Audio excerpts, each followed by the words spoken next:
हर हर महादेव के जयकारे से गूंजे हलवद के शिवालय। गुजरात में सोमवार से श्रावण का पवित्र महीना शुरू होने के कारण पूरे गुजरात के शिव मंदिरों में भक्तों की भीड़ देखने को मिल रही है। कोलेश्वर मंदिर में श्रावण मास के उत्सव की महिमा सुबह 4 बजे से मंदिरों के द्वार संभावित भक्तों के लिए खोल दिए गए। महादेव के दर्शन कर भक्त हुए थे। श्री गौलोकेश्वर महादेव की जय। चालू साले श्रावण महीनानी अंदर भोળાનાથના 5 સોમવાર આવે છે, જેનો મહિમા શાસ્ત્રની અંદર અનેક રીતે બતાવેલો છે।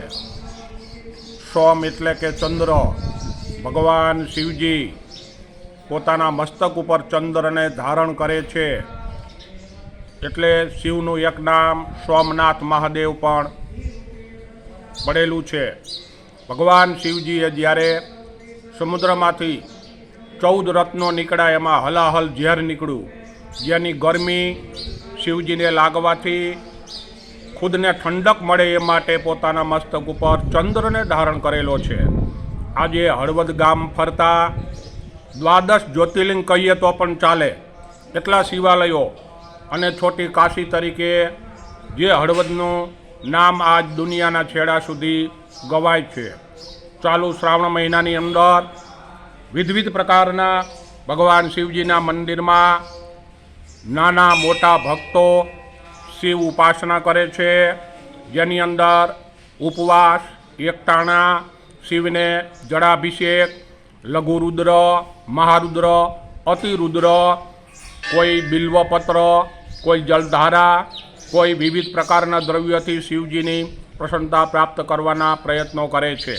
ભગવાન શિવનો સીધો સાદો અર્થ છે કલ્યાણ, શિવનો બીજો અર્થ છે મંગળ।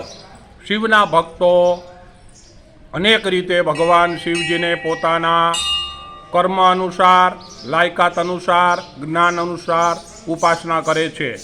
તો આવા છોટી કાશી તરીકે ઓળખાતા હળવદ નગરની અંદર ભગવાન શિવજીનું શ્રાવણ મહિનાની અંદર જે ભક્તો ભાવથી પૂજન કરશે, અવશ્ય ભગવાન શિવજીનો આશીર્વાદ એમના ઉપર, એમના પરિવાર ઉપર, ગ્રામજનો ઉપર, નગરજનો ઉપર અને દેશવાસીઓ, જ્યાં જ્યાં સનાતન હિન્દુ ધર્મ છે એમાં ભગવાન શિવજી એ મુખ્ય દેવ છે। આવા ભોળાનાથ જે ભજશે અવશ્ય એનું કલ્યાણ થશે। માટે ભક્તોએ, સનાતન ધર્મીઓએ શિવ સમાન દાતા નહીં વિપદ વિદારણહાર, લજ્યા મોરી રખીય પ્રભુ શિવનંદી કે અસવાર।